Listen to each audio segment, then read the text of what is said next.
Can you just say got that a again? notification. The FBI just arrested like a Wisconsin judge. I just get the notification on my glasses. It just pops up, and I'm like, "Oh, the world's ending." And I go, "Oh, back to Do the you have podcast." like fancy glasses doing notifications there? hmm Oh my goodness. You're way too It's. far ahead of us. Hello I am everyone. Good trying. morning. I was gonna say Good I'm trying to morning. stay as far away from touching grass as possible. It is I Friday, April 25th at about 8:30 a.m. here on the West Coast. Costin Raiu is having dental surgery today, so shout out to Costin, all the very best to him with his dentist. We have a fill-in buddy today who is Mr. Thomas Rid, the professor of Hello. strategic studies and the founding director of the Alperovitch Institute. There's a long title that includes Johns Hopkins. Can you just fill in the audience and who you are and what you're up to lately? I'm just professor at Johns Hopkins. I occasionally write books that people sometimes even read, and I'm very Look at happy to him. be here and slightly nervous. Look at him trying to be modest with his nervousness. What does a professor at Johns Hopkins do? Oh, we basically we teach and then are expected to write articles and books when we don't teach. And yesterday was the last day of teaching, so I'm now fully back to writing. That's As awesome. a pretend professor at Johns Hopkins, this is the most guidance I've gotten about the work we're supposed to be doing. So I Oh, me appreciate too, you yeah. asking. And like, That's it. It's very transparent. Good morning, Juanito. How are you, buddy? good, man. I'm happy we got Thomas in here. We actually had a really lovely hangout yesterday at Thomas's place with Max Smeets, who's visiting. Did a guest lecture and sort of promoting his new book, Ransom War, which I'm actually pretty excited to read after all of the build up. Like, he was our keynote at LABScon this year, so just nice to see friends and folks come over here. I even saw Brandon Levine, whom I Very see nice. less often than I see Max Smeets, despite him living in Switzerland. Are you guys now part of the whole DC dinner party culture thingy? Is that It's what's the new happening? Georgetown set. It's just people talking AI, like on fire pits and stuff. Yeah. Very we have to add that there are approximately 7 days in the year where you can actually sit outside in a pleasant environment in DC. So we caught one of those 7 days. I'm yesterday. avoiding the other 6. Speaking of AI, can we start right there? I want to start right there because Thomas, I mean, we've raved. You're listening to the show. We've raved in the past about AI. Juanito is our resident AI shill and AI expert. We got a big notice out of Anthropic today that they're researching AI welfare. They're beginning to approximate, as they're building AI systems, the argument is they're approximating or surpassing many human qualities. And the other question that arises is should we be more concerned about the potential consciousness and experiences of the models themselves? Do these AI systems deserve moral consideration? Should we look for signs of distress and low-cost interventions for these AI models? Last week, Juanito told us that our math was completely wrong with how the universe is being described. And now I'm hearing that math has Costin feelings. said that. I don't know shit about math, okay? Let's be clear here. But math has feelings here, Juanito. What do you make of this as the resident AI guy? Don't start with me. Start with Thomas. Like, honestly, don't start with me because I already was tweeting memes about Anthropic researchers worrying about the feelings of waifu pillows. So maybe start with somebody a little more reasonable. Interesting thing to you, Thomas, or you dismiss it? You dismiss this as hooey-fooey nonsense, or are they onto something? Obviously, if we look at the bigger arch and history of AI research, going all the way back to the 40s, really, there have always been these two themes. On the one hand, the urge, very deep human urge to play God, to create, to make a machine that is perhaps better than we are, literally more intelligent than we are. That was part of the very early motivation. And there's also this other frame that we want to build machines who help us build better tools. And I think we see both playing out today, sometimes in the same companies and really in the same minds and the same people. And the thing that I find fascinating here is that, you now see this influx, these people, philosophers, joining AI labs in order to talk about machines acquiring potentially rights and consciousness. So there's a market, there's the whole debate that is incentivized financially as well, because they get very well paid and very dynamic young individuals. So yes, of course, when you introduce that question, will the machines acquire consciousness? To me, the obvious conclusion is, well, it will be very hard to prove, but there will be people who at some point will seriously argue that that is going to be the case. And there will be others who make fun of them, who argue the other side. But that debate is going to be bigger and growing as we move forward, I think. So that is just an observation of fact, in my view. Then, of course, the question is, where do we put ourselves on that spectrum, on that debate? And there it gets more interesting and perhaps a little more spicy. And that's maybe a nice segue to what Juan has to say about this. Juan has been rolling his eyes all the way. All I'm saying is, like, this discussion has been had for like 60 fucking years, and none of these kids are like inventing any of this stuff. Like, for those just listening, Juanito held up 3 very thick books. I'm pulling books out because like this was my undergraduate thesis, and it wasn't any fucking like cuter then. It was just, we were in the middle of an AI winter, so it was not hard to accept that, you know, the philosophical foundations of AI or of strong AI are weak.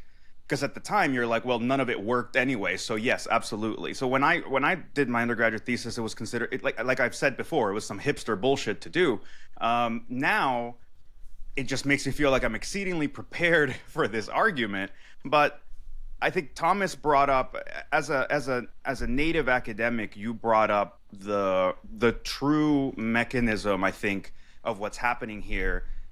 And I'm ashamed to say it's something that's happened with academic philosophy several times now over the past 80 years or so, which is the humanities are hard to fund. Philosophy may be the least practical of the humanities.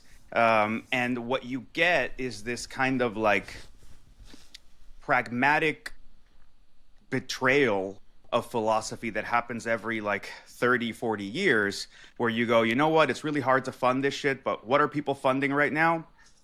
Statistics and like scientific research. Well, what if like philosophy became this like pseudo-scientific formalistic thing? And that's what you get with like Timothy Williamson and like selling out all of Oxford's philosophy department for like 50, 60 years to become like pseudo-scientific so that they could raise funds and like have a much nicer time in doing philosophy. And I think we're seeing something really similar happening with AI. I don't want to paint it all so poorly, because I do think that we need philosophers, that we need people thinking about morality and thinking about ethics involved in this conversation, especially in the bleeding edge of something so difficult to grok.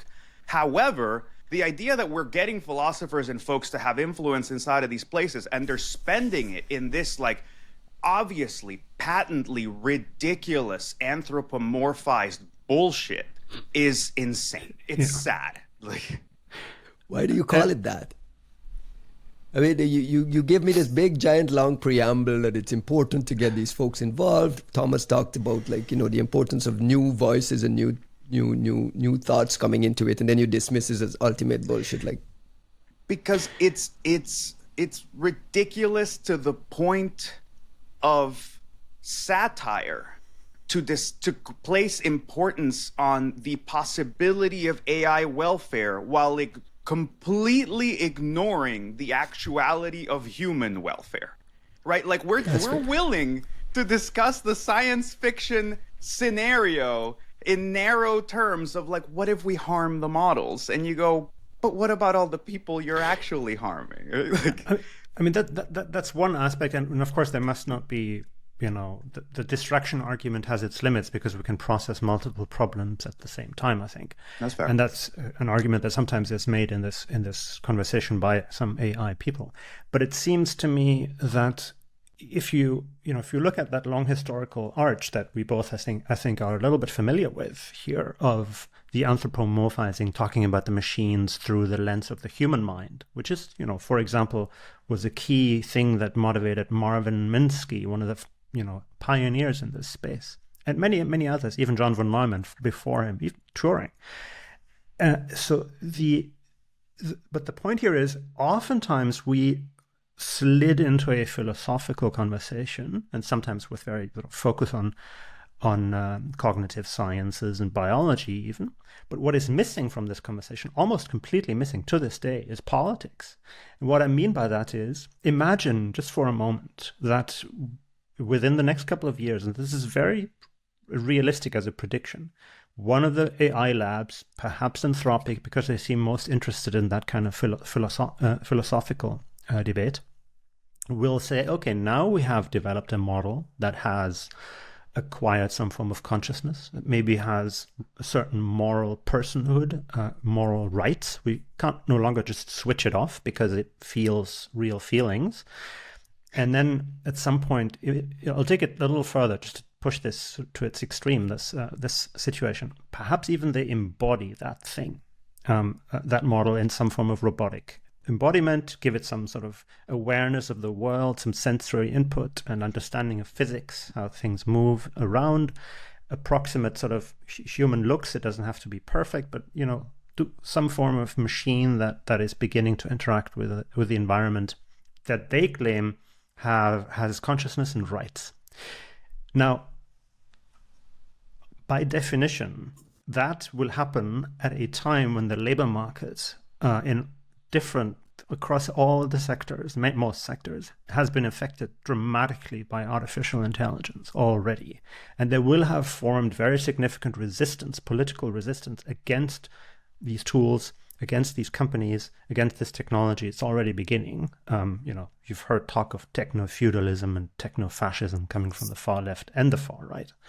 So can we really imagine that some lab with,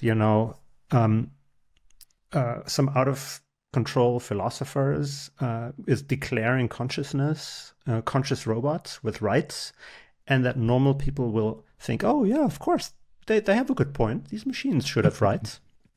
Absolutely. I'm in favor of that. That to me is just completely naive. And of course, there will be conflict and friction. The only question is how intense that conflict will be about that future of the machines that will be created in some form. I think the look, you're hitting on the right points, especially like in how we view the motivations of some of this philosophizing. To like not get so it's not a social problem in my view. The idea of like anthropomorphizing these things and discussing them on moral terms. I think that's where what you see is actually the problem with a bunch of people who are very proud of dropping out of college, deciding that they're going to weigh in on like sort of humanistic concerns and go into sort of this kind of philosophizing, which is that it really betrays how weak an understanding people can have of things like morality, like the premise of morality being one of harm reduction, and in some ways very much related to our mortality, right? You're talking about things that are defined in relation to human beings as human beings. You don't want to harm folks. We acknowledge that you can't just like pause a human being and restart them. You don't get to change their state and take them back to a place where you have not harmed them. But none of that is true of these models, right? Like the part where this gets so ridiculous is it's anthropomorphic to a point of like assigning our existential condition to a fucking calculator. And that's where, and like to say, how will the calculator feel about its batteries running out? And you go, well, I think you're basically saying we are going to make the smartest machines and imbue them with our weakest and lowest qualities, and that's how we should think about them, and we should be really worried about it. Are we doing wrong by the model? Get the fuck out of here. Yeah, completely. I mean, I can't not see the irony if you holding a cat as you say this, because obviously the intellectual capabilities of the existing models are way ahead of most animals and some humans. Are we doing right by you? But is there ever going to be scientific consensus on any of this, or this will just be for sure. academic Depends on where the money is. Like philosophy, but I think the issue with philosophy is that you will find people who are willing to philosophize indefinitely, and there's no such thing as clearing up a problem. But that all gets very, very real when the price of coffee goes up, and when people are unwilling to pay for us to like play salon. And that's actually why I'm annoyed at philosophers having the opportunity to enter the mainstream in a well-paid, respected manner with the titles of frontier labs attached to their names and doing something this fucking obnoxiously caricaturesque. Because, look, I don't have a problem with them discussing this as well, right? Like Thomas, you said we can think of multiple things, right? Like we're not, so our bandwidth is not so limited that we can only tackle one problem at a time. But the other more obviously important argument shines by its absence. Like, where are the panels and where's David Chalmers on, you know, the health of the human mind or human society in the face of AI models and the effects that they're having in an equal or hopefully greater importance than having this whole hullabaloo about whether the AI has rights. Like, that's where it feels ridiculous to me. Let me just and you dropped David Chalmers' names. That's the guy. That's the researcher referenced by Anthropic in this thing, and they have a PDF, a research report out that I'll put into the show notes here that argue that there's a realistic possibility that some AI systems will be conscious and or robustly agentic in the near future. Do you guys understand what that means? Like, what is the? I'm letting Thomas, because we keep running over Thomas trying to speak. I go for it, Thomas, please. No. I mean, it's fine. The robustly agentic piece is a bit confusing because it could mean so many different things here, but I think what they mean is that it will have its own, that it will act as its own agent, presumably in some form of embodied way. The next usual conversation in this context is the question of embodiment. Will the agents exist only as VMs, like essentially as simulated bodies, or will they actually have a body? But I'll take it one step further, and that is, imagine. Again, it's really important to appreciate we are looking at a bunch of people who are trying to replicate the human condition inside machines. That is their whole goal. So to an extent, they will succeed in doing that because it's pretty impressive what they have achieved so far.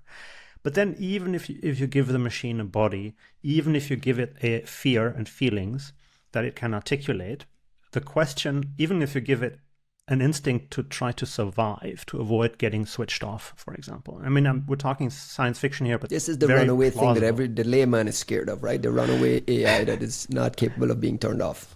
Yeah, but the point is, even when you have philosophers working for or adjacent to or funded by AI labs claiming that some of this stuff is now a reality, it will be extremely controversial. Is it real when a machine tries to avoid getting switched off? Is the feeling of like mortal fear the same kind of mortal fear that biological organisms feel, humans and others too? And that is not a question where you will get consensus on ever. That I think is the fundamental. There may be a debate. Is it technically possible? Yes or no? That's okay. But here, the political baseline observation, it will be impossible to agree on the outcome of that debate. That I think is even more fundamental and more important. Where does this take us, Juanito? Well, are we just arguing over a research paper that Anthropic wanted to fund and put out a press release and they've moved on, or we think this is something serious? I wish it were that cynical. I wish we could be that cynical. I'm actually concerned at how not cynical this seems, which to me means that one of the frontier labs, one of the leading AI training cartels is so deluded in its own vision of what they're doing that they cannot distinguish this kind of philosophizing and navel gazing from genuine strategy. And I say that because this is a criticism I've had of Anthropic before I read this, ridiculous paper and sat through the more ridiculous Chalmers paper that they pointed to, which is that, I mean, Anthropic is not keeping up with the other ones. Like, people are extremely impressed by Claude's ability to code, and that's what you will always hear. Claude is amazing at coding. Claude is amazing at coding, and you go, that's cool, bro, but like, we've had LLMs specifically for coding to some greater or lesser extent since before we had ChatGPT, right? Like, sort of Codex and these things coming out early on.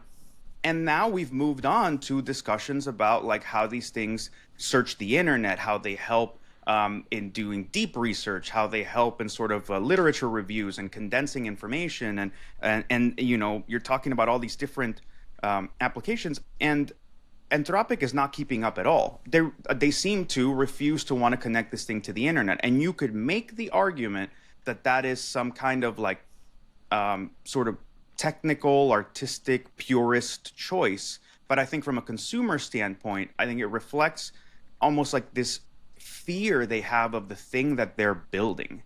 And that's where I think the philosophizing has, like, you've clearly sort of poisoned the well inside of Anthropic if you are making strategic product decisions at a frontier lab, of which there are not that many companies that can just go burn $10 million or however much training a fucking model, much less one that you're worried like, oh, we need to make it as safe as possible because we need to make sure the alignment problem is not an issue. You're like, dude, this fucking thing can barely like search the internet and keep track of states of links. The fuck are you talking about alignment? We can barely get it to consistently use a tool, and again, this also goes back to another kind of bizarre overextended delusion of the San Francisco cabal, which is this notion of like orders of magnitude and like the inevitability of these things reaching escape velocity, right? Like, we're not talking about we're not talking about like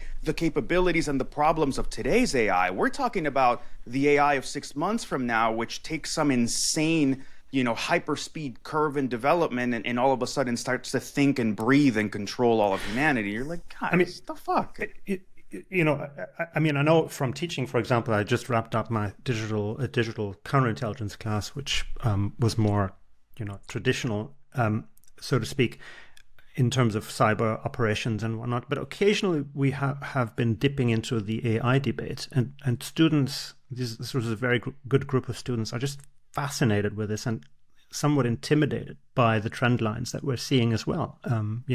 We all question our own value proposition occasionally when we are so impressed by the output of these machines. So why am I saying this? Well, Anthropic has done some extraordinary research, for example, on feature extraction. If you Google monosemanticity, that's, I don't know, maybe a little more than a year ago at this stage. So they find that the models are able to abstract features, or more effectively abstractions of concepts. The Golden Gate Bridge and sycophancy were two such features that got a lot of press.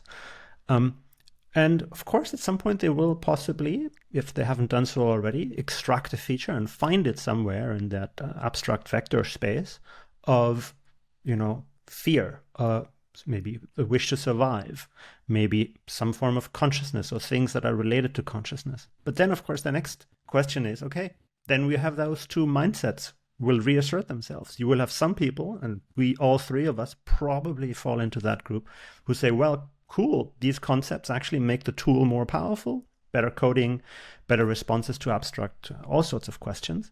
And the other camp will say, oh, those features now show that we have created something that actually feels feelings and actually, has consciousness. And the point is, we will, for the foreseeable future, have that debate very fiercely. And I think it will get much more unpleasant down the line as the disagreements sharpen. And the politics set in. But what's wrong with doing this early? What's wrong with a company saying, you know what, let's think about this very, very early? And I bring this up because we have Sam Altman, the other member of the cabal here that says AI privacy safeguards can't be established before problems emerge. Basically saying, yeah, it's a little too early to think about the privacy implications because the real problem cases haven't emerged yet. Look at the bait and switch. You're talking about privacy. Like this is what I was talking about earlier on, where like when it comes to these broader discussions, like I think Sam Altman is a much more like adept operator and I just think he's like a smarter leader in some of this, and there's more thought out strategy there. And I don't want to be super cynical about what Sam Altman says all the time, but this is where you see the interest in a much more naked fashion of like, you know, let's not burden our development with privacy stuff right now unnecessarily. And how does that always end? Well, to be fair to Sam Altman, this is also an anthropomorphized concern in the sense of we were doing all of the, like, look, I had an internal argument with someone at the company about like, you know, well, should we enable Gemini for everyone in the company? Like, what about the data risks? And you go, everyone in the company gets Gemini because everyone in the company has G Suite and they've already been putting all their fucking company the documents here in Google Docs Google Drive. Like they're already so like whatever problem, you know, why and I ask this for like a human perspective. We are suddenly having conversations about privacy concerns that we already gave up, and we were willing to not give a fuck 10 years ago.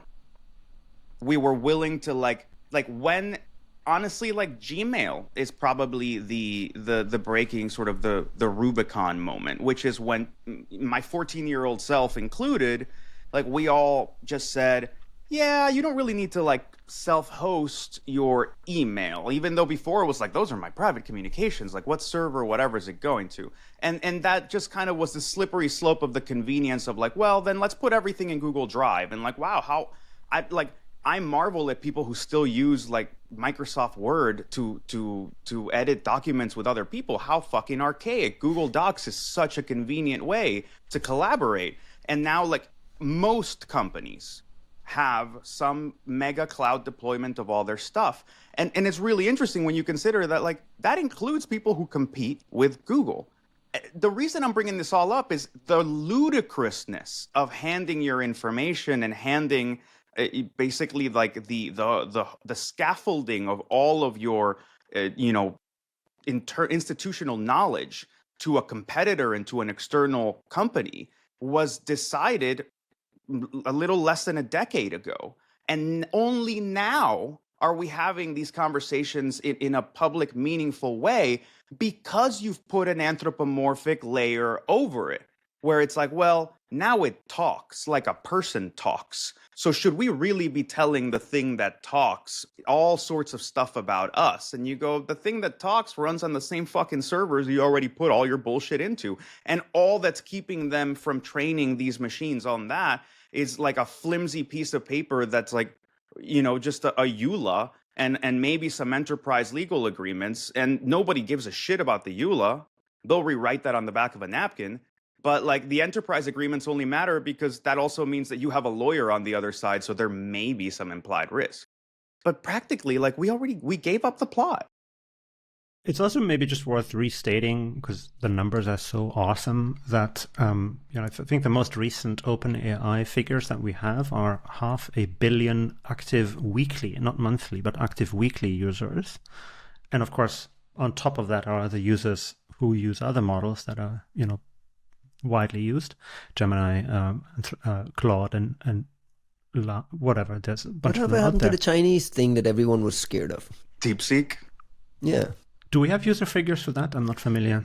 I don't know. I haven't seen any user figures, but we did an entire episode on this being an existential crisis for AI in the US. And that suddenly kind of went where we talked about banning it, and we just talk about banning it. And we'll get a TP link in it because I want to connect all of these as well. But finish up your thought, Tom. But think about the amount of data that people copy, paste, or type into the context window, obviously in the browser as well as in the APIs, through the APIs.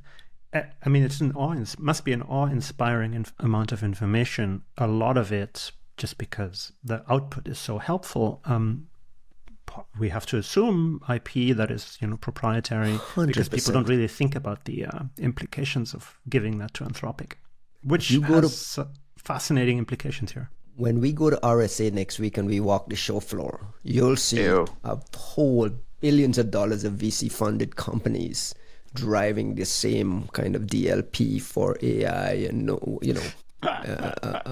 rights management about who gets to see what and who gets to place what into context windows, because I think that's a bigger risk. OpenAI and these big vendors publicly talk about how they track APTs and threat actors using ChatGPT to do scripting and coding and to clean up things. So they can and have access to exactly what you're doing to it. And the idea that we're just pasting all of this IP into these windows are just insane. Look, I want to have like a more sophisticated conversation about this. Like I'm annoyed at the level of sort of philosophizing and moralizing around this again, because it's like so fucking naive and just leaving meaningful, important questions on the table. So let's just try to raise the profile of conversation by just a smidge. Instead of thinking about this as some kind of like human soul that we have embodied in some machine, even if we put it in some kind of robot, which, again, putting something in a body or a body equivalent does not make it human equivalent. It does not create the same sense of mortality, replaceability, authenticity that comes with being a human being. Thank God. Frankly, those are pretty terrifying and awful things. There's a reason that life is painful at its core and genuinely so like existentially dreadful. We look for meaning and purpose because our lives are limited. We're going to die. If it weren't for that, authenticity would not be a human priority. You would just say, well, I have 1,000 years to do whatever the fuck I intend to do, so why does it matter right now? That is never going to happen to an embodied whatever the fuck AI. So let's talk about something on more realistic terms. Instead of the Skynet version of AI, let's go with the what Thomas talked about as like this mentality around like making these like the centaur model, right? Like this enhanced human, this super intelligence as the intelligent human being assisted by an intelligent expert system that sort of magnifies our capabilities, which I think is a much more realistic and frankly valuable assessment than trying to write ourselves out of an existence by replacing ourselves with like fucking robots. So if we look at it in that sense, where I think it's a much more sober view of AI innovation as increases in evaluative power coming from a dual source, a second source, an artificial source. For the first time in human life, evaluative power is not only constrained to human beings, incredibly inefficient machines. Let's talk about the national security implications of that. Like I had a really interesting conversation about this at our AI Sommelier Society meeting last week, and I won't call out the person, but Joel, in all your brilliance, we were discussing national security implications of some of these things, and frankly, there's something really interesting to be discussed. To some degree, we rely. The strategic chessboard of the nation state sort of geopolitical landscape relies on a certain amount of intelligence, of limitation and intelligence distribution. A country has only so much intellectual capital around, and it can only and it cannot produce it out of thin air right now, right? Like if India wants to increase its capabilities in like nuclear fission or whatever. They cannot just spawn 1,000 PhDs that are somehow capable and have the intellectual capability, the tribal knowledge, et cetera, to be really good at this thing. And to some degree, like that places a certain cap and limitation on what we can expect from certain countries. So we start to see models like O1, O1 Pro, O3, which are like genuinely fascinatingly capable in specialized reasoning. They're genuinely valuable. They're actually helpful. And I ask you the national security implications when, let's say, OpenAI moves to O5, right? Like this thing is just brilliant. It's creating like protein equivalents. Like OpenAI has funded itself by creating a cheap protein equivalent of Viagra that they patent themselves for the next 40 years. And that's how they're going to pay for their insane $20 billion a year runway. And, you know, O3 doesn't look quite as valuable anymore. India comes in and goes, oh, Sam, we're going to pay you, we will pay you $20 billion or $10 billion for the rights to O3. Like just to host it and be able to run it and spawn it in whatever capacity we want. As the US government, how do you handle a frontier lab that is about to hand over the ability to increase the intelligence density of another nation? Those are interesting questions. Those are ethically and morally interesting discussions to be had. And that is not reliant on some scaling law, magical thinking bullshit about how Skynet is about to change the human condition. That is just realistic and pragmatic on the basis of what's already here. And those are the fucking discussions that I want to be having as a philosopher at a frontier lab. Yeah. Thomas, what's wrong with doing this early just to close the loop on this story? We were going for 30 minutes on AI's consciousness. It's starting to. I know. It's an issue. What's wrong with examining this pretty early in the game rather than waiting for 5 years and 05 with consciousness? And then we said, why didn't we have some philosophers think about this? Like this is pretty important work. I mean, I'm not dismissing it out of hand entirely. I'm more interested in it as a historian. I mean, there's no question right now that we're living through one of the most extraordinary moments in terms of technology history in our lifetime. And this is quite, you equate this with like the creation of the internet? Oh, completely. I mean, we have the creation of the internet. We have the touch screen, I think, was a huge milestone. And there's no question we're looking at something on that scale and possibly bigger right now. But we're in the middle of that trend, that moment, so it's very difficult to assess it. And of course, there's value in thinking about extreme scenarios and discussing some of those philosophical questions.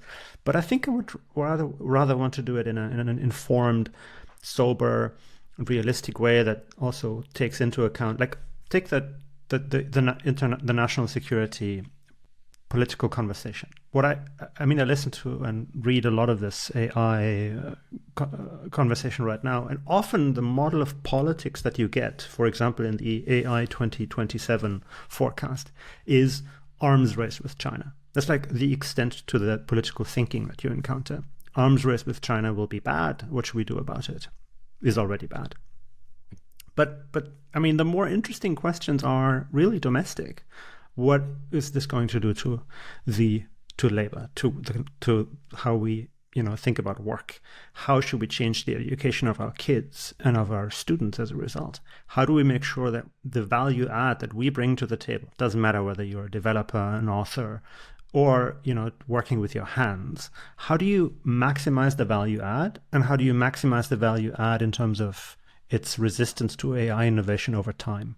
These are far more important hands-on questions, like what should I recommend my kids to study and to focus on in terms of their hobbies and core skills down the line. We're not really having that conversation. Instead, we're having a conversation in the AI circles, I will add, more about these somewhat misguided and really the vain juvenile questions about playing God, that there's no coincidence. I'm sorry, I'm being a little sharp here and pointy, but in my view, sorry for being sharp and pointy, please. But it's no coincidence that usually the people making these bold statements are, very, like they work at desks all day long, and often they work in a quite technical context all day long. And oftentimes, and of course there are exceptions, but often they're quite young, they don't have kids. Their perspective is just so limited and naive, making assumptions about scaling in a robotics context, for example, that just strike me as, and I do a lot of work with my hands. I grew up in a very blue collar environment. Thinking you can automate some I mean, the other day, one of my students who I really respect, he's one of my brightest students, predicted confidently that in 5 years, I will no longer have, a plumber come install my sump pump, but rather a robot will show up at my door. In 5 years, that's pretty aggressive. Yeah, we don't teach people about supply chain complexities. I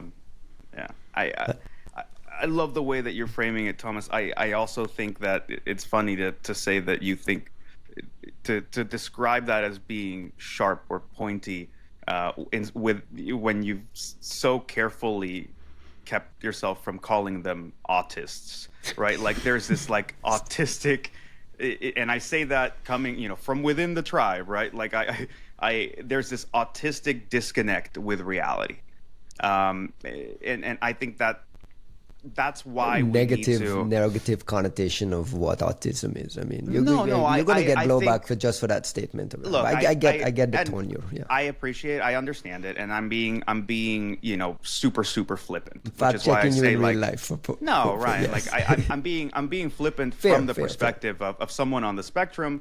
But what I really mean by that is as a shorthand for what Thomas is saying, which is like, look, guys, like I don't leave my house. What the fuck do I know about what manufacturing looks like and what the complexities of that are? What do I understand about what it's really going to take to replace a plumber? And more importantly, like, why is that something so desirable? Like there's this almost like sense of objection we discussed it here before. It's like this need to assert human dominance in microaggressions. Like we kind of hate the fact that like we are dependent on ourselves and yet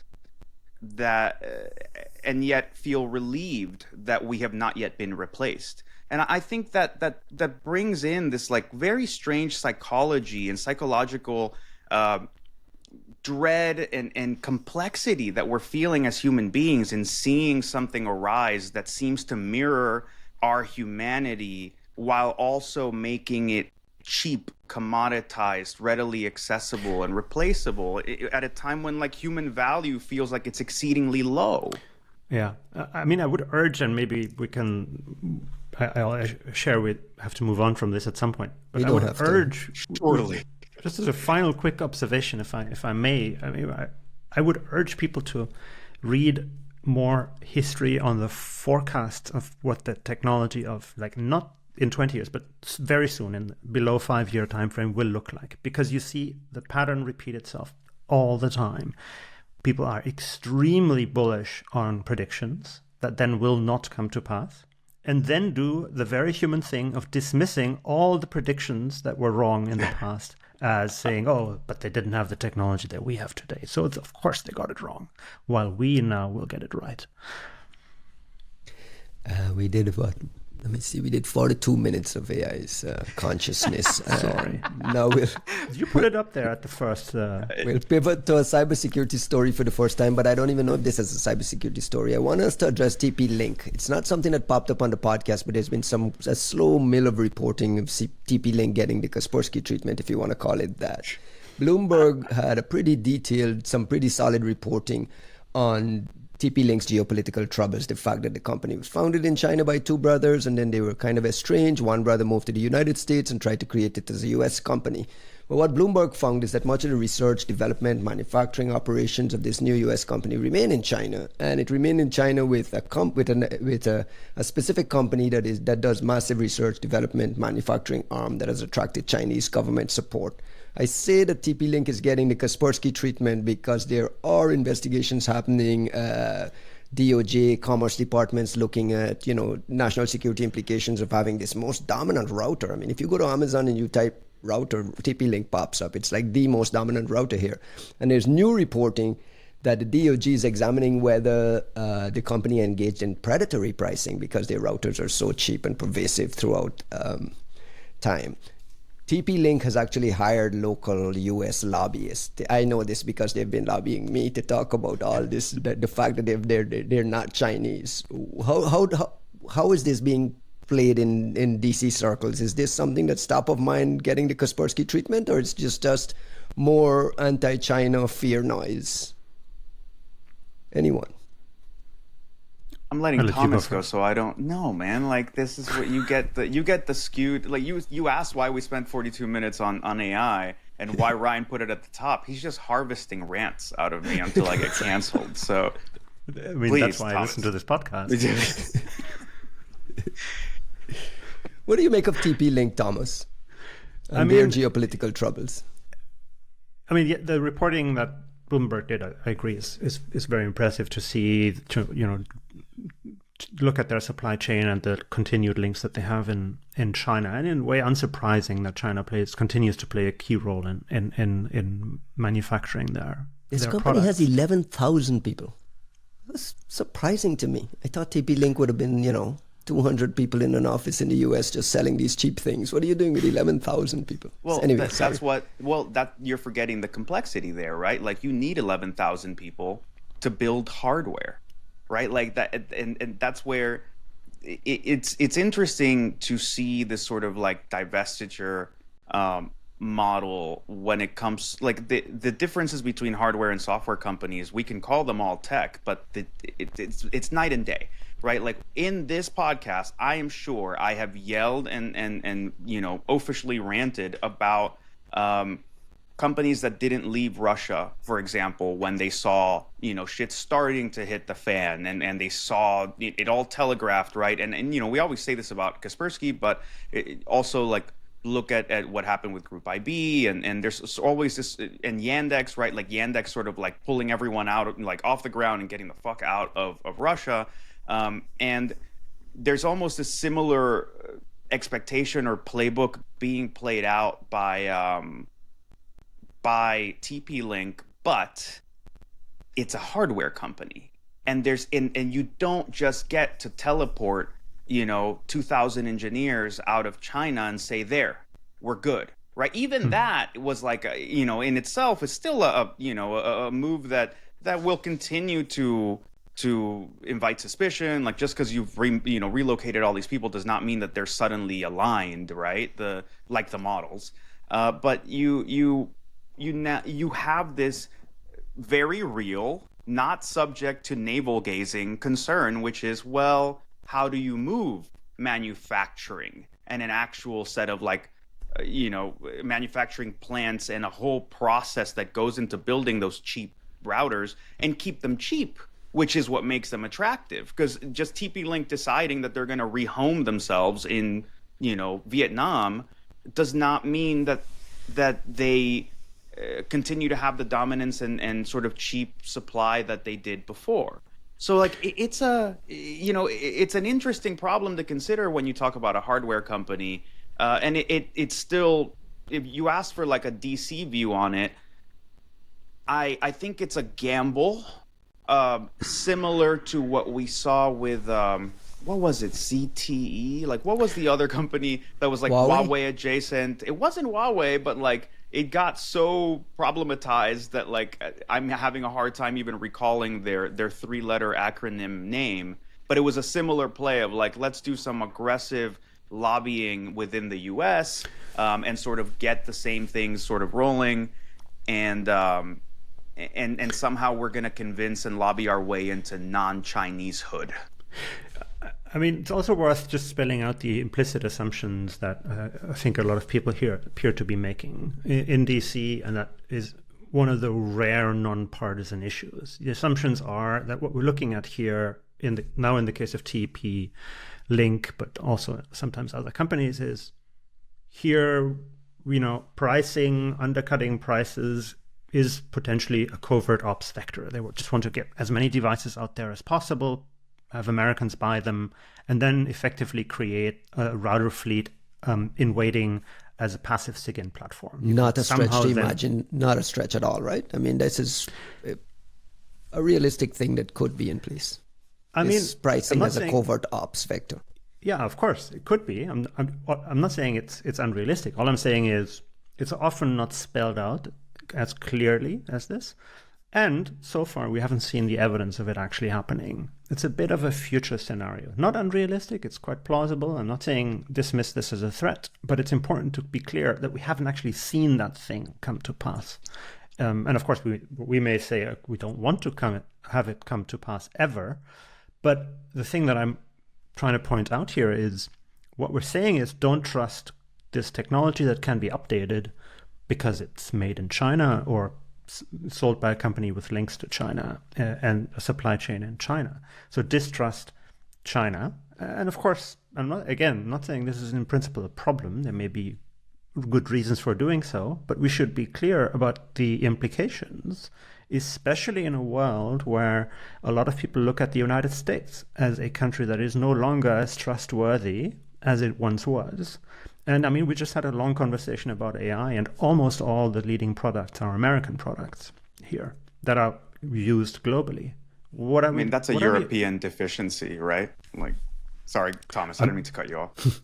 No, I mean, of course it is not just a European deficiency. Also, other countries are struggling to keep up, and that's for a reason. The US is just by far the most dynamic market, has the most dynamic cluster of companies in Northern California here, mostly. But the fact remains, like, we're looking at this national distrust paradigm spreading in tech more and more, and it's very concerning because where does it lead us? Thomas, your microphone has gotten a kind of a little bit of a boomy sound that suddenly started. Because I got excited? No, I think it was there from before when and maybe just from you raising the gain, but it's like a slight echo. Like sometimes when some of the bassier parts of your voice, it's almost like reverberating a little bit. Okay. And I'm leaving this all in the podcast. I'm not even going to edit this out of the podcast. So. Okay. You should lower the gain just a little bit. Yeah. Juan, the signs here, though, the signs with this TP-Link story is quite obviously clear that they're heading towards being banned in the United States. The problem becomes you can't really get rid of these devices out of people's homes, right? You're going to live in people's home forever. We've talked ad nauseum about the fact that they never get updated. Like, we're heading to a place where we're trying to kick the TP-Link out of the United States, but we're going to be absorbing a long tail of pain and hurt and suffering. We've seen a lot of public documentation of nation-state APTs, Chinese specifically, using these home Soho routers, end-of-life routers. Our friends at Lumen speak constantly about this. So there is a nation-state implication at the time when the typhoons are going crazy in our telcos. Where is this all heading? I'm trying to understand, where does this whole TP-Link head? And more specifically, with millions and millions of these devices sprinkled out throughout the country, like, how do you mitigate this going forward? So I think you're bringing it closer to my genuine area of concern here, which is like, I'm not worried that I'm not super concerned about where the routers come from specifically. I actually think when this first started, I was very dismissive, and I continue to be to some degree, not because I trust TP-Link, but rather like, I think it's always short-sighted to point out the problems with a whole swath of supply for something that people buy for extended periods of time, and not create a viable alternative, not point to an authoritative area of basically, like, look, let's be plain spoken. You're telling me to throw away my fucking TP-Link router and spend some money. What am I spending money on? Like, yeah, what the fuck am I buying? And frankly, and I've said this before, it's like, you only get one bullet, right? Like, you are not going to convince people to keep falling down the rungs buying increasingly expensive pieces of hardware that do the same thing your router was already doing. And like, most of these people, most people have routers that are provided by like their ISP in the your first telco place. gives it So to like, you for free, or you lease it, Well, like, so part of the thing here is like, why are we making this like a consumer level problem? Well, these orb networks B, are well, your problem. I mean, They're not, right. Like the orb networks are our problem, right? Like the home grade folks who like have these shitty Soho routers don't even know that they're a part of a botnet. And that's, I guess that speaks more to like bandwidth, right, these days, right? If this was happening in the DSL days and somebody was Everyone would know taking it. half of, like, everyone would have fucking be bothered by it. Which is what was happening with botnets, which is it's the same thing, right? It's the exact same thing. It's just the botnets are now being used by, a nation state level threat. But it's the same shit. What I will also say, I think on a more where I would like to see some sophistication enter the conversation. We have a new admin, like new administration. There are some really smart people in the NSC doing cyber. I am not ready to say that they're gonna fuck this up and follow the same playbook that we followed with Kaspersky or whomever else, which is kind of this like half-hearted, bullshitty, like, oh, don't play with them kind of mentality. Because there's other features, there's other ways to tackle this problem that I think are much more interesting, more along the lines of like requirements towards inspectability, and like that's an issue that is more important. It's more it gives us much more of a choice and capability in handling this issue, and it's more universal. It's not a TP. That is not a TP-Link problem. That's a TP-Link problem, a Cisco problem, a Fortinet problem, an Ivanti problem, an iPhone Apple problem. Like it's a problem across the board. It's a consumer protection that we have failed to properly bring to the surface, which is I paid for this fucking hardware. It lives in my house. I should be able to tell what it's doing, why it's doing it, and on behalf of whom it's doing it. And I say that like with actually something very particular in mind. Like when I was coming back from Singapore, I bought, just out of like excitement and whatever, I bought an Oppo Find N5 folding Android phone. You showed it on the podcast last week. It's a beautiful piece of hardware. Absolutely magnificent piece of hardware. It is it is the same thickness as my iPhone, and it folds out to a screen bigger than an iPad mini. It is good display. Absolutely beautiful display, camera better than my iPhone, 4 lenses, like Hasselblad, whatever, post finishing, like phenomenal piece of hardware. I haven't used it at all, because it turns out Oppo, which is the Chinese version, Android like the owner of, right? Well, yeah, but they're the owners of like OnePlus. Like that's the Americanized version. They are famous for having the most locked down bootloader of any Android phone. You cannot root that phone, and you cannot unlock the bootloader for that phone, and therefore I cannot put anything on that phone that with any level of certainty or trust. And that has meant that it's this beautiful paperweight that's just been sitting on a table, where I've learned more about Android bootloader unlocking than I ever would have, just because I'm like staring at this beautiful thing going, how do I use you? And I ended up just buying the Google equivalent of it to do work on, which is incredibly sad, but it shows you some of the logic there. I was not unwilling to use it because it's Chinese. Like at that point, we're splitting hairs between it was built in China or it was built in Taiwan, right? Like the difference is, it's a hair's breadth away. But what we're saying is like, I cannot inspect this device in its substrate, and therefore I do not trust this thing. And this is a problem that, like, you can't inspect the competitor that you would be moving to either. So this inspection doesn't exist whatsoever. We've talked about this with the edge device problems as well.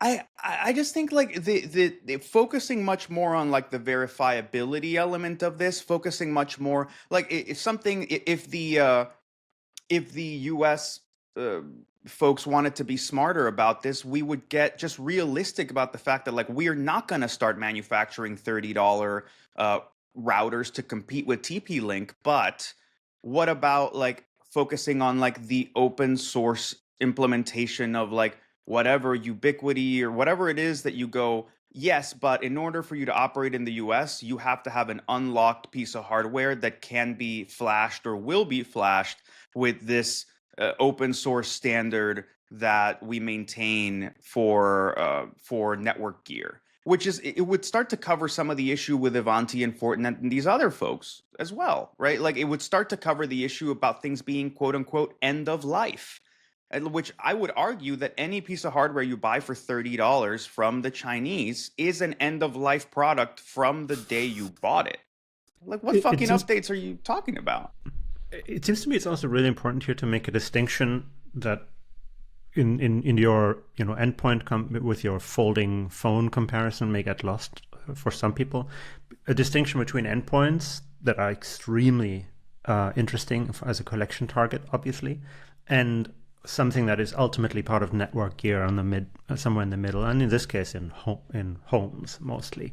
So we distrust midpoints almost as a matter of principle in many applications, not all of them, obviously it's more complex, but I think it's important to appreciate for a moment that we shouldn't overstate how valuable access to these retail residential routers really is from a collection point of view. Of course, that is ignoring the question of bricking them at scale in the case of some form of extreme emergency. That, of course, is a whole different conversation, but we should treat it as a different conversation.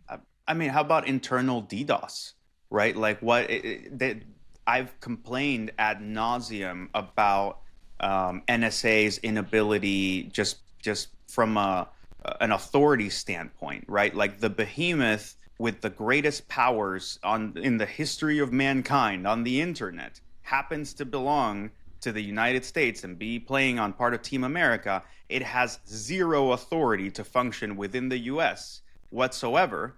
And like the reason we're talking about Soho routers and like these like orb networks and they matter is they are a measure of like Chinese craftiness against our own bureaucratic self-limiting.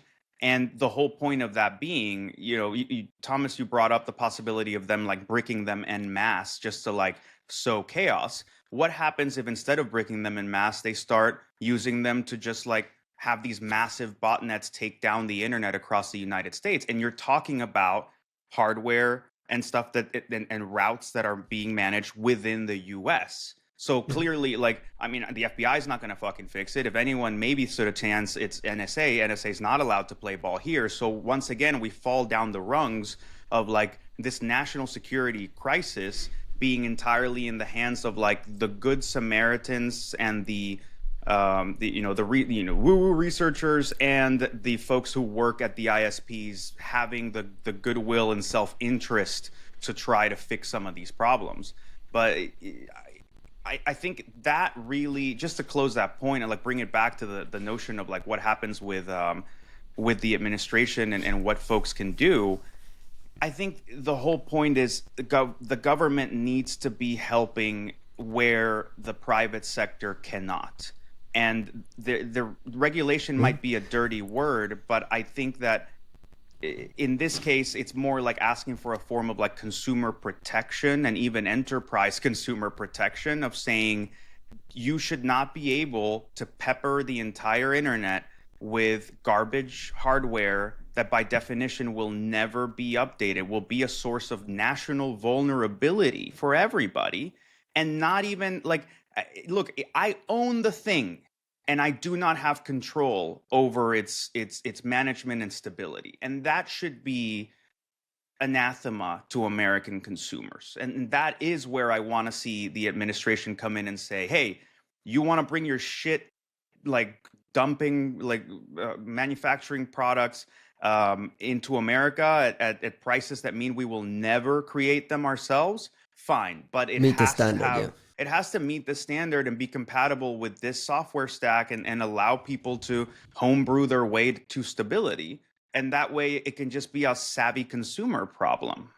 And absolutely. And that is a much more sophisticated and clever approach than simply saying, oh, don't trust this thing because it's China and therefore could be exploited and become very dangerous to us. It's like imagine Medoc making that argument just before NotPetya. It just makes little sense. Right. Does TP-Link get banned eventually? This seems like all this reporting and this slow drumbeat, we've been through it. Like I mentioned, they're getting the Kaspersky treatment. I can see all the parallels slowly building up to, at some point, them getting kicked out of the country. Do you think there's an inevitability? Does it matter? Does it make any difference at all? Like, well, it must matter if they have commerce investigations going and we're looking at predatory pricing. There is a serious, you just described all this serious risk. Okay, but here's the thing, right? Like TP-Link right now is trying to like whitewash itself and like Americanize itself. And you know, the CEO is going to drive an Escalade. He's going to marry like a Vegas stripper and like try to just become the most American possible. But Thomas, this is what the CEO publicly said, by the way. Like he's thinking about an Escalade for long road trip. Like he is stuffing his face with apple pie and hot dogs. He's gained 60 pounds. He's like just trying to Americanize shit. Yeah. Won't stop eating mayo and cheese on everything. But like let's say that strategy somehow does not pay off, right? Let's game this out. The strategy doesn't pay off. Nobody buys the Escalade gimmick, and they ban TP-Link. Okay. TP-Link was willing to do all that bullshit just to ingratiate itself. Now it's actually banned. It still has a giant manufacturing base, a ton of surplus product, and it cannot afford or should not allow itself to be banned from the world's biggest consumer. So they start to rebrand them as TP-Link, and they start putting them on Amazon for $15. Which is what already happens with all of this Chinese dumping. You seldom buy the Xinhua fucking webcam. You buy the you know, whatever branded Amazon Basics webcam, and it's still manufactured by the same Chinese company. So look, I'm saying that there's an element of futility here to trying to fight this in the whack-a-mole fashion of saying that's a good brand, that's a bad brand. They're all coming from the same place. And frankly, I just don't think that national security should be contingent on goodwill. It shouldn't be a matter of, well, we trust this one company and we don't trust the other one. It is a matter of inspectability. It's even from a high-end enterprise perspective. If I am a savvy, sophisticated company and I refuse to get fucked with these like appliance O-days, I have a team of reverse engineers. I have a team of detection engineers. We have developers. We are going to solve this problem. Like the level of investment it takes to just be able to like, let's move, like the enterprise is not using a TP-Link router, but they're using a Fortinet router, which to me is not that fucking different. They look awful similar. And you literally need to employ binary level experts to reverse engineer this thing, try to suss the firmware out of it, try to suss you've obviously violated all, the EULA, you violated probably the contract under which you bought the thing. You definitely have lost your warranty in doing this thing. And then not only do you have to RE it just to be like reverse it, just to be able to like get some access, then you're talking about whatever development it's going to take to develop mitigate software, or fix anything you fix it. Mitigate, fix, etc. And in what may very well be a hostile platform that you actually cannot consistently load something into. So I think the problem is a consumer protection problem about inspectability. And I would love for us to tackle that problem at the TP-Link level, because that's the only way you're going to tackle that problem at the iPhone level and at the fucking network appliance level, which is to say this is a standard that we need across the board. If Americans are buying this shit, then they should have the ability to maintain it and to keep themselves safe. And we have seen open source standards come up that are really great. Like, all the stuff that your PF senses and all this Ubiquity stuff and all this great, like, well, I wish Costin were here. There used to be what was that networking open source thing you would deploy on these old like TP-Link and Linksys routers and whatever? There was an open source, it may very well be pfSense, I don't know. But essentially, you will see a community of interested open source folks popping in and providing development and providing these things for a platform that is friendly. The way that you see it with Android, you see Graphene and these other things because you have quality hardware that is designed to be controlled and engineered and inspected by capable people while still being friendly to the average consumer. And that sounds like a naive ask, though, because I ask, who's going to do this? And I bring this up because of the CISA conundrum we're facing right now. CISA and funding with CVE, NIST, NVD. The Secure by Design pledge is kind of hanging by a string. All the people who kind of created it, the people who created it and evangelized it and went around publicly, they all left CISA already and are off building their careers.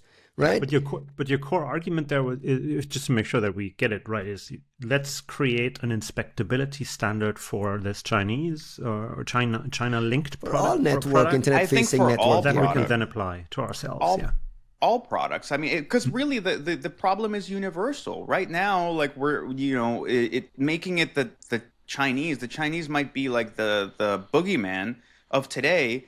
But it's the same thing that we were just talking about with like the cloud having lowered our defenses as far as like what we're willing to put out on the internet or give to a third party company. And then AI somehow being the thing that, almost 10 years after the fact makes us have a reckoning about whether we should be providing all of our deepest thoughts and intellectual property and secrets to a competitor, to an external company. You're getting the equivalent discussion now where it's like, well, I rely, like getting access to whatever the networking gear is at a company, as proven by Salt Typhoon, is an amazing get because they're entirely not inspectable. They also are a traffic juncture for most of what's going on in that network. So not only do you have an amazing beachhead to be able to come in and out of that network whenever you want, but you can even just sit at that beachhead and collect the traffic like a SIGINT agency and not even need to go into these other endpoints. But if you want to go to the other endpoints, you're very likely get creds, get an understanding of the network. Like it's such a golden spot to sit at.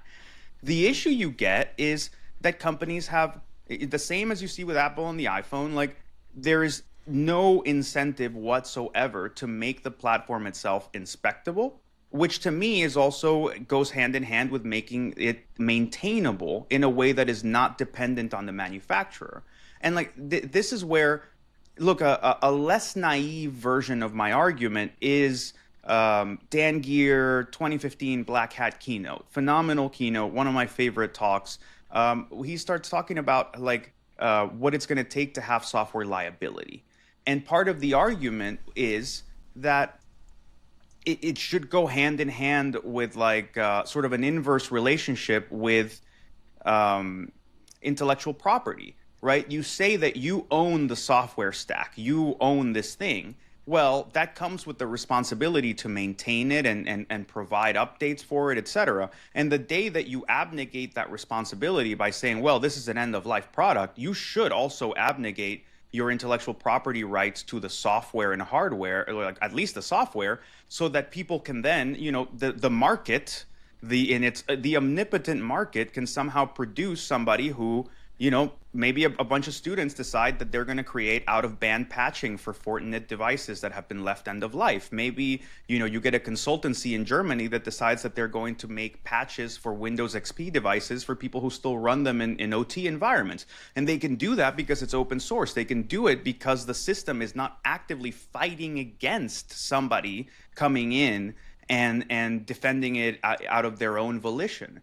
And that's the part where we have this weird incompatibility where you go, oh, I'm no longer taking care of this shit. And you go, well, can I do it? And they go, no, it's our intellectual property. And you go, well, what the fuck, man? So like you're telling me that it's garbage now.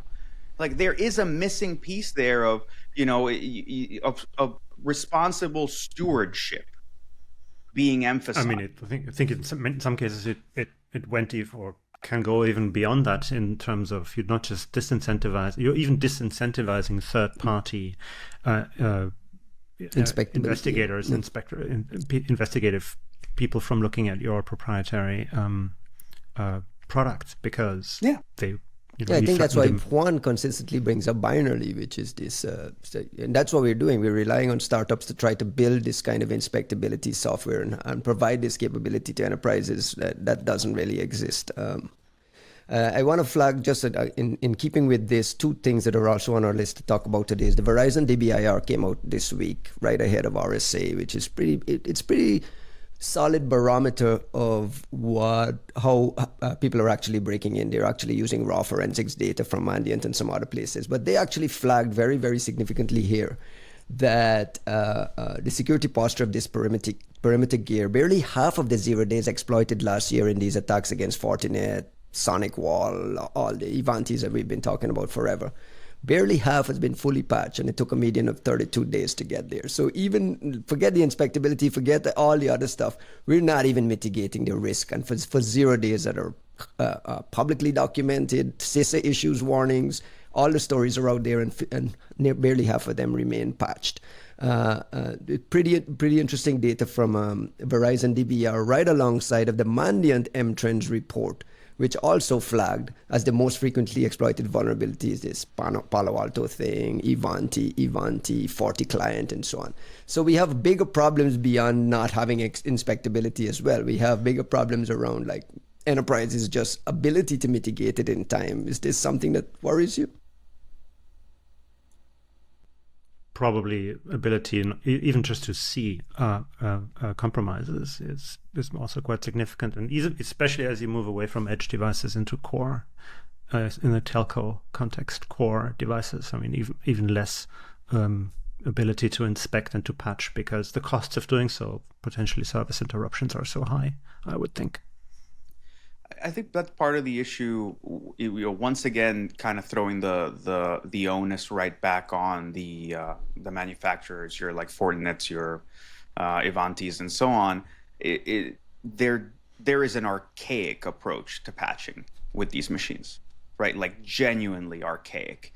In some cases, it's not even like there's definitely nothing automated about it, right? You're hoping that somebody, if there is a patch me button, you're lucky. And that still implies that somebody's logging into their firewall, their router, their VPN appliance every once in a while proactively, just to be like, oh, I wonder if there's an update. And yeah, but if you're a security team, Juan, like if you're a security team and ODAs are abound and you're a target and Salt Typhoon is circling around, you can't sit back and say we have no way to patch. Like there has to be an emphasis on patching these things. You can't leave 50% of these things unpatched months and months after. I mean, you can, apparently, according to the DBIR, you can and you do. But also, like, look, security,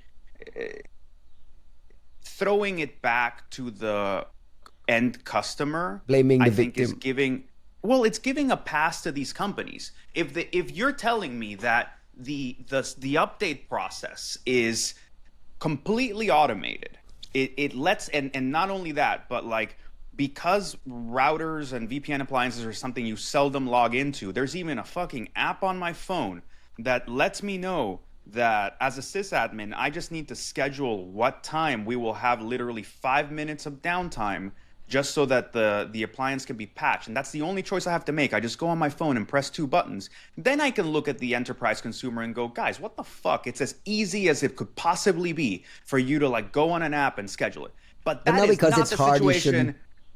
But it's not just hard. It literally, in some cases, it literally is entirely contingent on some security, like omniscient security champion who is going to log into, you're assuming there's one appliance of one type, but who's going to log into 17 appliances across the corporate network.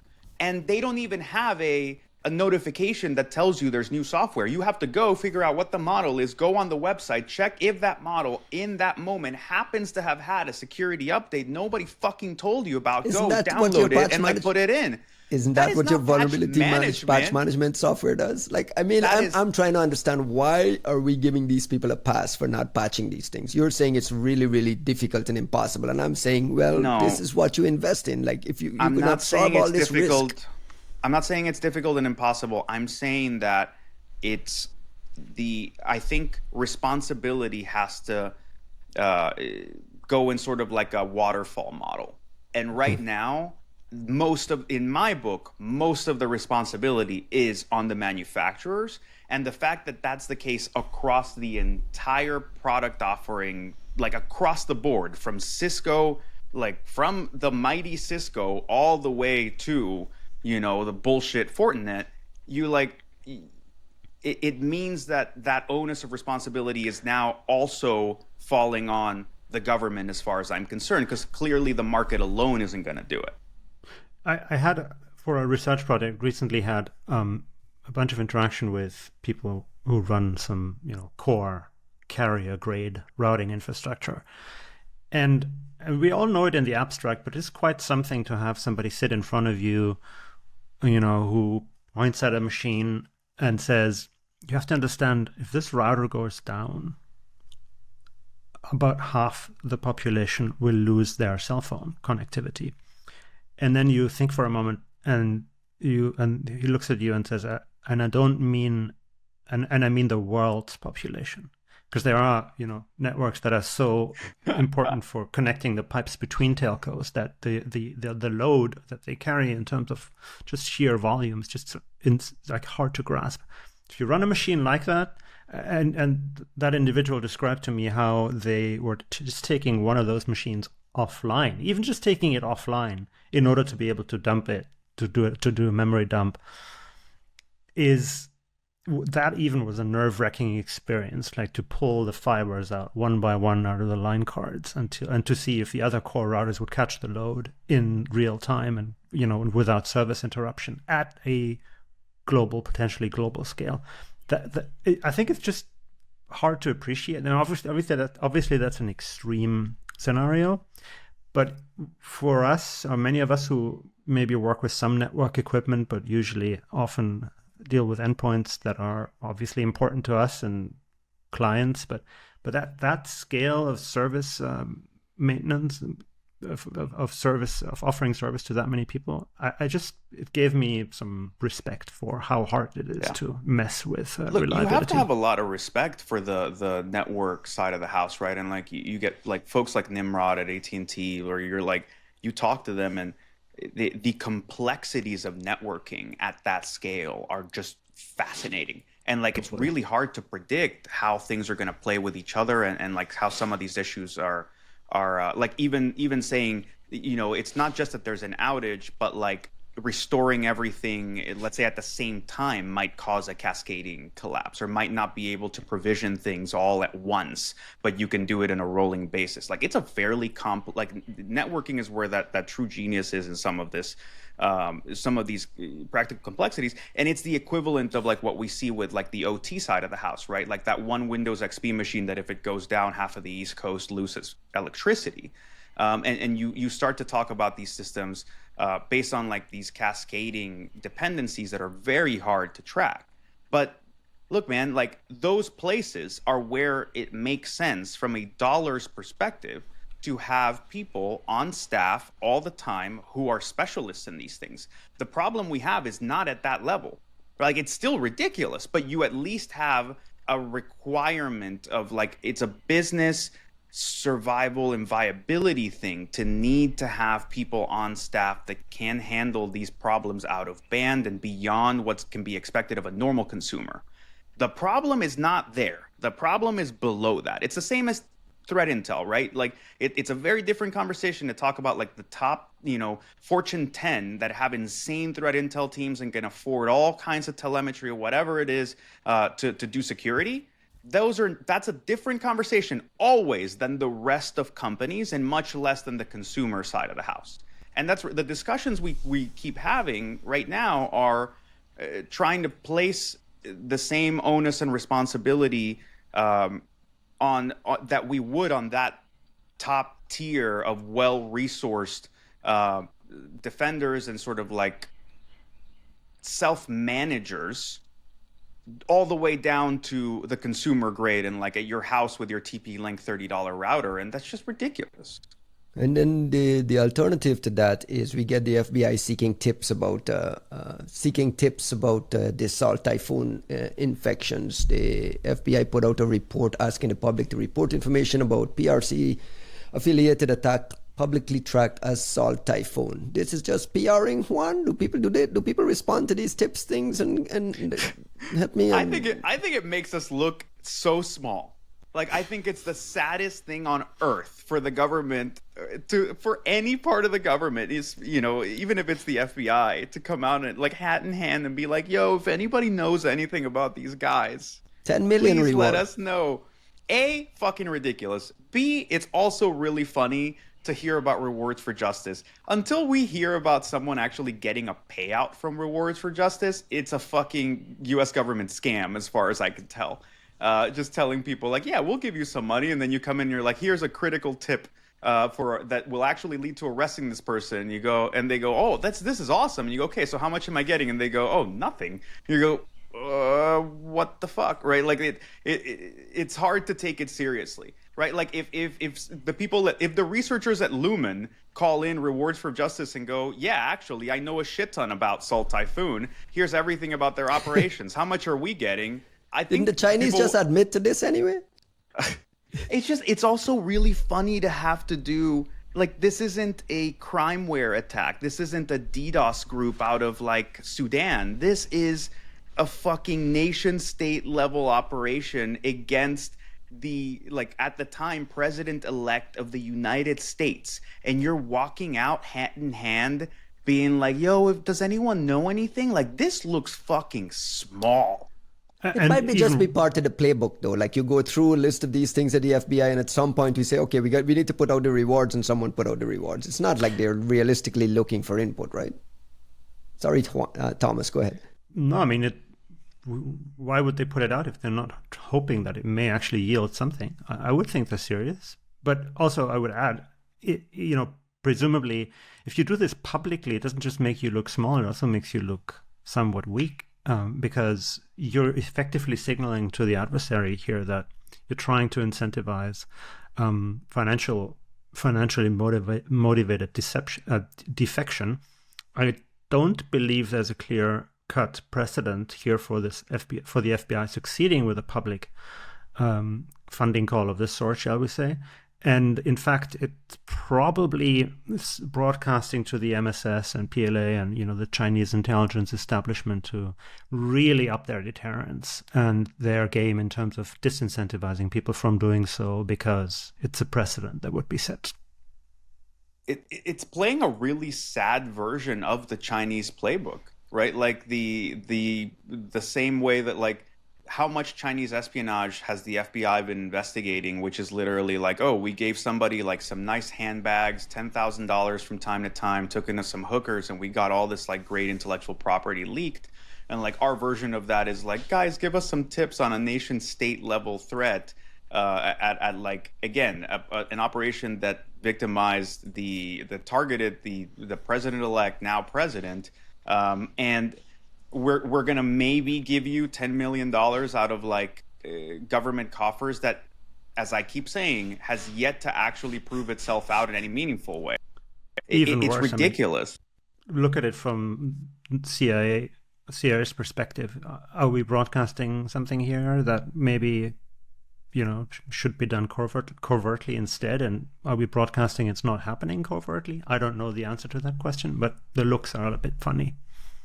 Honestly, this is FBI doing some CIA work, right? Like it's just, what the fuck is this? I mean, doesn't this, if there's a Salt Typhoon investigation, isn't there like a cross agency collaboration that makes sure everyone is in sync with what we're putting out, how we're signaling, what we're expected out of the signaling?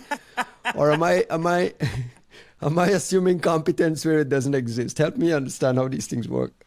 You think there's like a cross-agency deconfliction and collaboration and efforts across the U.S. government? The way Salt Typhoon is being positioned as this kind of wartime China all up in our networks doing whatever they please, and this is the most, severe thing we've dealt with. You think that because it's important, the U.S. government is going to get out of its own way and coordinate? I'd like to live in that world. I'd like to. Thomas, give me the less cynical take. Let's close the show. I'm not sure what this. It's too much speculation involved here, but I would be also cynical in the sense that maybe there's not as much coordination here as one would hope from the outside. I would not be surprised. Does this suggest that an FBI investigation is progressing, or does this suggest that an FBI investigation is stalled? I mean, You're kind of answering your own question here, aren't you? I think so. It's also fucking ridiculous that this is an FBI like investigation. I'm not arguing, like, especially in this particular day and age, I'm not saying that, like, I'm not highlighting the value of like domestic intelligence, but I also just cannot look at the FBI as like the source of competency in the United States for an attack of this level, right? Like that's not even getting like you're not even getting the right athletes on the field for something like this.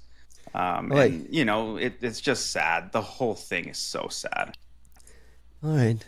On that note, let's close the show with some shout outs. Thomas, anybody you want to give some shout outs to? Anything to plug? What's happening in your world? I mean, I just want to give you a shout out, Ryan, for the podcast here, because you shared in the prep notes, you shared this story about this podcast phishing scheme. And I read the sentence, if the victim takes the podcast appearance bait, the hackers schedule a call over Zoom to learn more about the victim's work, sometimes withholding meeting details until the very last minute in order to induce additional urgency. Well, that is exactly how we organized this podcast. And I was very concerned when I read that. That's how the podcast is run. And by the way, that's a significant story. That was North Korean Lazarus folks actually abusing this remote control feature in Zoom to and some really interesting phishing lures around using podcasts.